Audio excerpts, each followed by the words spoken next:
Hi, everyone. Welcome back to 3 News Now. I'm Stephanie Haney. Today is Friday, July 9th. Thank you for being here for our top stories from WKYC.com and our WKYC app.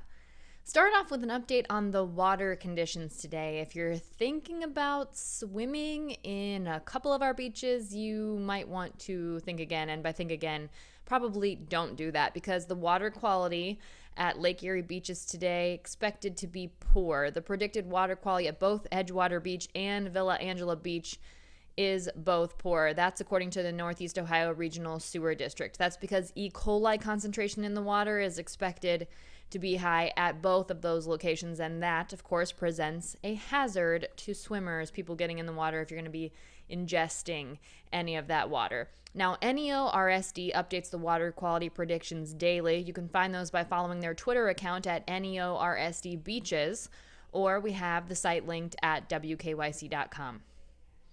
Now we have an unfortunate update about the condo collapse in Florida. The death toll has now risen to 78 people.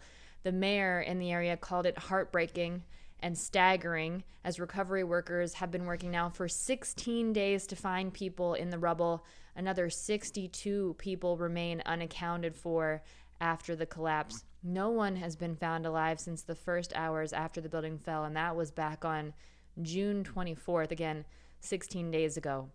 Workers are still working to recover victims with urgency, but it has shifted to a recovery effort, no longer searching for survivors as of Wednesday night, as it was determined that the conditions are incredibly unlikely that anyone would be remaining surviving in the rubble from the condo collapse.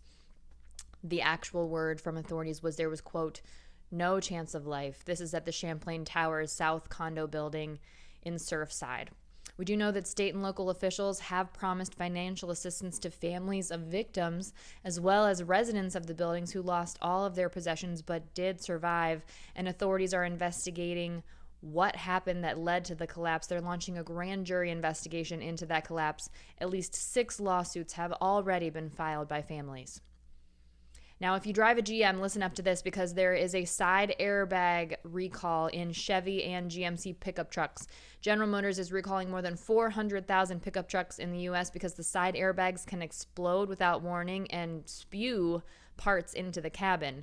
The recall covers certain 2015 and 2016 Chevrolet and GMC Sierra 1500, 2500, and 3,500 trucks. That was a lot of numbers. Again, we've got this all on WKYC.com, okay? Documents that were posted on Friday by the U.S. safety regulators say the airbag can rupture or the end cap can fly off on both sides of the trucks. The documents say that 3 of these inflators ruptured in 2015 Silverados last month, 1 in Florida and 2 in Texas. Thankfully, all 3 of those trucks were unoccupied at the time. GM says it has no reports of any injuries at this time. They are attributing this to a manufacturing defect. It's the dealers who will replace both side airbag modules, and the company says it's got a limited number of replacement parts available. Owners will be notified starting August 16th, and you'll get a second letter when parts are widely available. About 9,000 trucks were actually recalled last year for the same problem, but now this recall expanding much greater. Now they're recalling about 400,000 trucks. Here in the Cleveland area, Cleveland Metro Parks Zoo is taking legal action against the Pittsburgh Zoo over use of the phrase Asian Lantern Festival. A Cleveland Metro Parks spokesperson told 3 News that the phrase is trademarked and that the Pittsburgh Zoo didn't receive permission to use it. But if we get into the details, it goes actually a little bit beyond that. So the documents were filed here at the U.S. District Court in Cleveland, and the Cleveland Zoo is seeking a temporary restraining order and a preliminary and a permanent injunction and damages over Pittsburgh Zoo's use of the phrase. Now, in a statement to 3 News, Cleveland Metro Parks communication manager Jeff Tolman says the Pittsburgh Zoo toured the Asian Lantern Festival in 2020 here in Cleveland before creating promotional and marketing materials for a similar event in Pittsburgh set for this summer, 2021, also to be called the Asian Lantern Festival. Tolman says this: Asian Lantern Festival has become a summer staple in Cleveland, and we want to protect our event and the reputation and success we have achieved over the past several years. Now, according to the Cleveland Zoo, in these court documents, The zoo has an agreement with a company that specializes in Asian-themed light displays to present the festival to visitors under the name Asian Lantern Festival. They say that no other entity in the United States was using that name previously, and it's that same company, the Tianu Arts and Culture Incorporated company, that will be producing the light display in Pittsburgh as well, according to the court documents. So that's a very important wrinkle in the entire thing. Now, attorneys for the Pittsburgh Zoo say that the Cleveland Zoo's claim to the phrase is impossible, that Asian Lantern festivals have been around for thousands of years, that it's a very general term, and that it's been used recently in St. Petersburg, Florida, Louisville, Kentucky, Tucson, Arizona, Des Moines, Iowa, and Providence,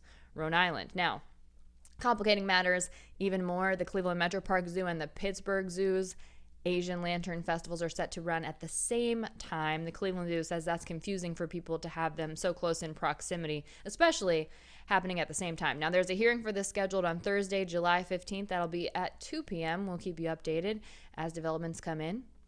Now, the Cleveland Metro Parks have unveiled a brand new play space today at Edgewater Park. It's called the Lindsay Family Play Space, and it's a new play space that's accessible for all ages of children.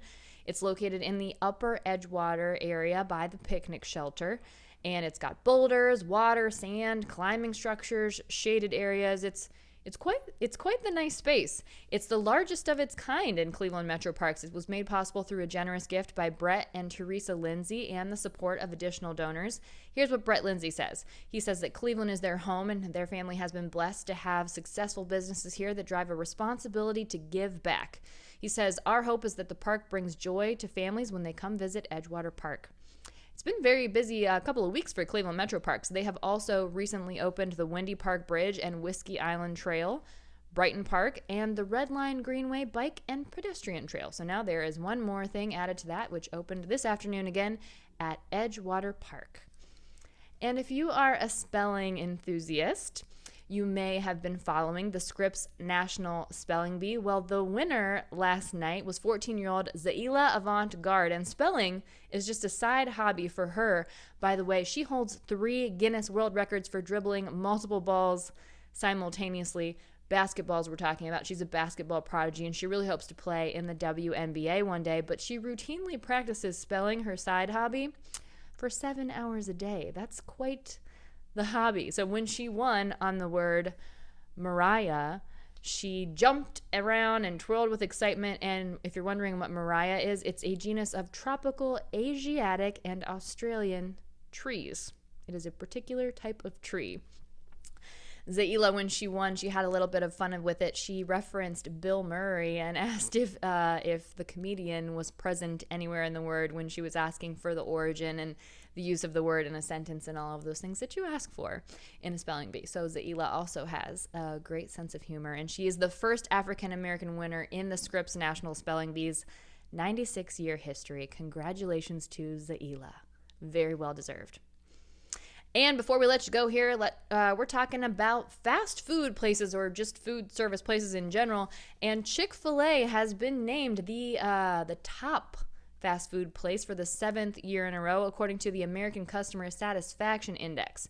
Now, this survey is based on interviews with more than 19,000 customers chosen at random over a period of a year from April 1st, 2020 to March 19th, 2021. They rank restaurants out of 100. Chick-fil-A came out on top with a score of 83.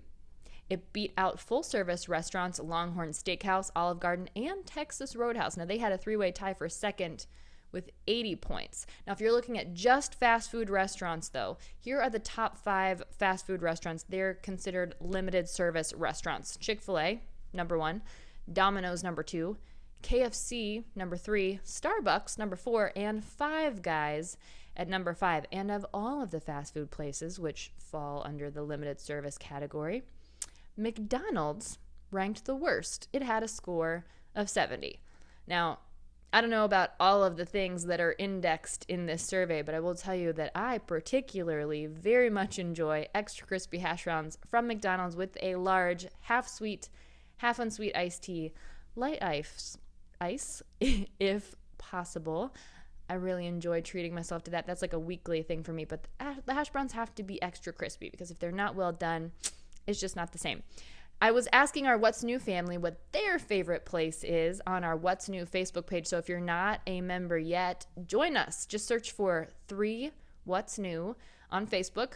You'll find the group and request to join, and our administrator will approve you. And then we can all chat there and get to know each other a little better. And on that note, I will see you next up on What's New with your trending stories in Clicking in Cleveland. And I will see you back here on Monday for more 3 News Now. Everybody have a great weekend, and I'll see you back here at the end of the weekend and the start of another week.